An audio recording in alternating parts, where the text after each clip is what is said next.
প্রকল্পের সম্মানিত monitoring officer জনাব মোহাম্মদ আখিরুর রহমান স্যার, উপস্থিত রয়েছেন কৃষি সম্প্রসারণ অফিসার, উপসহকারী কৃষি কর্মকর্তাবৃন্দ, স্থানীয় জনপ্রতিনিধি এবং গণ্যমান্য ব্যক্তিবর্গ এবং আজকের অনুষ্ঠানের মধ্যমণি যাদেরকে নিয়ে আয়োজন, আমাদের দক্ষিণ চরপাড়া গ্রামের সম্মানিত কৃষক কিষানী ভাই বোনেরা, আসসালামু আলাইকুম। ভালো আছেন সবাই? অনেকক্ষণ ধরে কষ্ট করতেছেন, আর কিছুক্ষণের মধ্যে আমরা শেষ করে দেবো ইনশাল্লাহ। আপনারা এতক্ষণ বুঝতে পেরেছেন যে সরিষা বা তেল জাতীয় ফসলের গুরুত্ব, তাই না? এটা আমাদের চাষ করা প্রয়োজন। আমরা এখন একটু পরিসংখ্যানটা দেখি আমাদের সোনাতলার কী অবস্থা। 70 হেক্টর আমন আবাদ হয় ৯,৭৪৫ হেক্টর, কিন্তু সরিষা আবাদ হয়েছে ২১৬০ হেক্টর, শুধু ২১৬০ হেক্টর, যেটি অর্থাৎ যে জমিতে বড় হয় আমন হয় সেই জমিতে সরিষাও হয়, কিন্তু আবাদ হয়েছে কত? ২১৬০ হেক্টর। তার মানে এটি বলতে গেলে বগুড়ার মধ্যে সবচেয়ে কম কাভারেজ একটা উপজেলা। আমরা গুরুত্ব বুঝলাম, সরিষা দরকার, খাওয়া দরকার, কিন্তু আবাদের ক্ষেত্রে কিন্তু নাই। এখন আর একটা পরিসংখ্যান দেখি যে আমরা কয়জন সরিষা আবাদ করেছি। এবার একটু হাত তুলে দেখাবেন কাইন্ডলি। সরিষা সংখ্যা অর্ধেকও হয় নাই। আলু করেছেন কতজন? আলু, আচ্ছা একটু বেশি। আচ্ছা, এখন আলু আর সরিষা দুটোর মধ্যে যদি লাভ লসের পার্থক্য হিসাব করি, যারা আলু করেছেন 1 বিঘা জমির আলুর কত টাকা খরচ হয়েছে, কত টাকায় বিক্রি করছেন, কেউ বলতে পারবেন? একটু লস হয়েছে। সরিষার হিসাব বলি, যে সরিষা করেছেন 1 বিঘা সরিষার কথা বলি, লাভ হয়েছে, লাভ হয়েছে। আচ্ছা, 1 বিঘা সরিষাতে উনি বলেছেন 6 মণ সরিষা হয়েছে। 6 মণ সরিষার দাম কত? 318,000 টাকা। 18 বাদ দিলাম 15,000। খরচ হয়েছে কত? 3,000 টাকা। ধরে নিলাম 5,000 টাকা, 10,000 টাকা লাভ এক বিঘাতে। হ্যাঁ, তা আমরা যদি অর্থনৈতিক গুরুত্বের কথাও চিন্তা করি, যে আমরা কিছু লাভ চাই, সেখানেও তো এখানে আমাদের লাভ আছে। আর পরিশ্রমের কথা, সরিষার কি ফেলে দেবে? নষ্ট করা হয় কি? নষ্ট কিছু আছে? নাই। কত মন সরিষা লাগে 1 বিঘাতে? 1 কেজিও লাগে না। আর আলু লাগে কতগুলো? মানে আলু ট্রাক দিয়ে নিয়ে যাওয়া লাগে, আবার ট্রাক দিয়ে আনা লাগে। আর আমার সরিষা 1 কেজি বগলের তলে করে নিয়ে যাওয়া, দিয়ে দিলেন, হয়ে গেল। আবার সরিষা শুধু চাষ করে নয়, আমরা এবার বলেছি যে কোনো জমি যদি আপনার চাষ করার সময়ও না থাকে, ওই খরচও না থাকে, আপনি যখন ধান শেষের দিকে কাটবেন আর 7 দিন 10 দিন পরে, এর আগে ওই পাকা ধানের মধ্যেই সরিষা ছিটিয়ে দেবেন। একটু শোনেন, হয় না, মাটিতে একটু রস থাকতে হবে। যে জমিতে একদম রস থাকে না সেটা হবে না।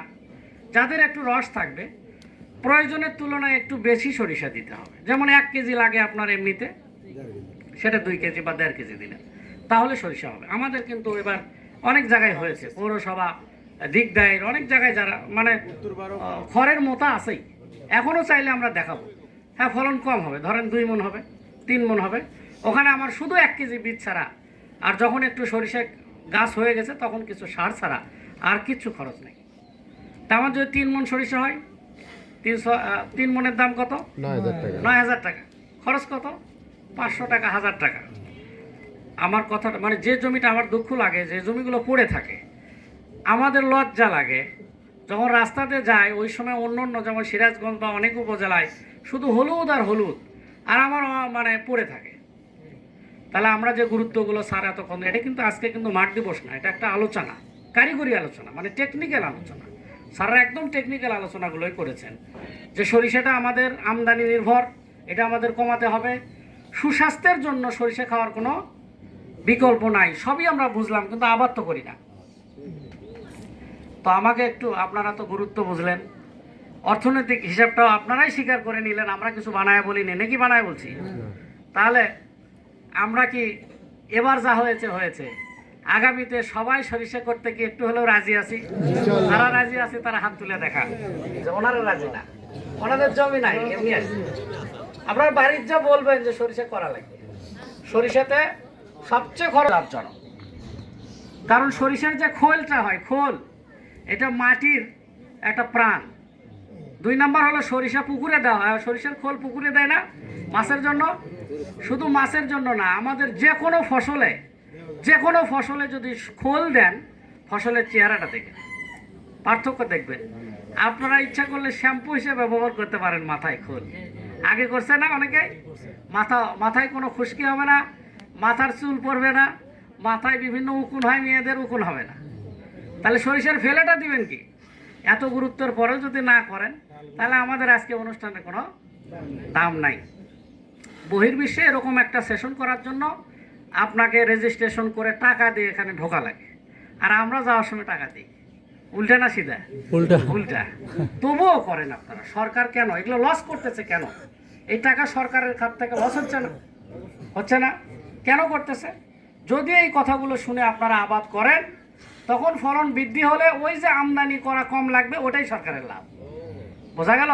লাভ হলো ওই জায়গায়। আজকে এই টাকা ইনভেস্ট কেন ওইটা। তা আপনারা সকলেই সেটা করবেন, এটা আমাদের আশা। তা আমরা আর কথা বাড়াবো না, আপনাদের ধৈর্যচ্যুতি ঘটাবো না। যারা আজকের অনুষ্ঠানে এসেছেন সকলেই আমাদের এই যে আলোচনাগুলো হলো, বিশেষ করে নিজের স্বাস্থ্য ভালো রাখার জন্য, সুস্থ থাকার জন্য সকলেই সরিষার তেল খাবেন। সবাই যখন সরিষার তেল খাবেন তখন অবশ্যই আবাদ করার চিন্তায় করবেন। আর আপনারা খুব ভালো করে শুনেছেন যে আমাদের যে তেলটা বাজারে পাওয়া যায়, এটা অনেক সরিষাতেও ভেজাল আছে বাজারে। আপনারা নিজেরা সরিষা আবাদ করে মাসে মাসে সরিষা নিয়ে যা ভেঙে নিয়ে এসে নিজেরা খাবেন, ঠিক আছে? এতক্ষণ তো আবাদের কথা দিলেন, এবার একটু বলেন যে কারা কারা সরিষা খান, এটা একটু শুনি আগে। সরিষা ইতিমধ্যে খান তেল, আর যারা খান না তারা একটু আগামীতে সবাই সরিষার তেল খাবেন। আর আমরা যারা কথা বলতেছি, আপনারা ভাবেন না যে আমরা বোধহয় সয়াবিন খাই, আমরাও সরিষার তেলই খাই। খুব বিপদে না পড়লে দেখা গেল শেষ হয়ে গেছে, আশেপাশে খারাপ জিনিস খুব সহজে পাওয়া যায়। দেখেন, সয়াবিন হাতের কাছে এক দোকানে পাবেন যেটা, কিন্তু সরিষা পাবেন না। ভালো জিনিস কষ্ট করে খুঁজে আনতে হবে। এই জন্য স্টক শেষ হওয়ার আগেই সরিষার তেলটা নিয়ে এসে রাখবেন। যাই হোক, আর কথা না বাড়াই, সকলের সুস্বাস্থ্য, দীর্ঘায়ু এবং কল্যাণ কামনা করে, এবং আমার দুইজন প্রিয় স্যার, ডিএসসিও স্যার আজকে জয়েন করছে বগুড়ায়, করে স্যার আসছে শোনাতে। খুশি না বেজার? হ্যাঁ। তা আমি স্যারকে ধন্যবাদ জানাই যে স্যার আমাকে অনেক পছন্দ করে, ভালোবাসে, আপনাদেরকেও পছন্দ করে জন্যই এসেছেন। আমাদের মনিটরিং স্যার, এ প্রকল্পের স্যার, পুরো স্যার কয়টা উপজেলা? 34টা উপজেলা স্যার ভিজিট করেন, 34টা। তার মধ্যে আপনাদের এখানে আসছে 2টা মাঠ দিবসে স্যারকে আমি পাই অলরেডি। এর আগেও একটাতে আসছে, এবারও আসছে। এই জন্য আমি স্যারকেও ধন্যবাদ জানাই। এবং পরিশেষে আপনাদের যারা আজকে উপস্থিত হলেন, এই মেসেজগুলো শুধু আপনাদের সত্যর জন্য নয়, আপনার প্রতিবেশী, আপনার ভাই বোন সকলকেই বলবেন যে আজকে থেকে সয়াবিনের তেলকে বিদায় দিতে হবে। আমাদের কি খাবো আমরা? সরিষার তেল খাবো। যদি পারেন আপনারা সূর্যমুখী আবাদ করবেন, করে সেটার তেলও খেতে পারেন, ওটা আরও ভালো।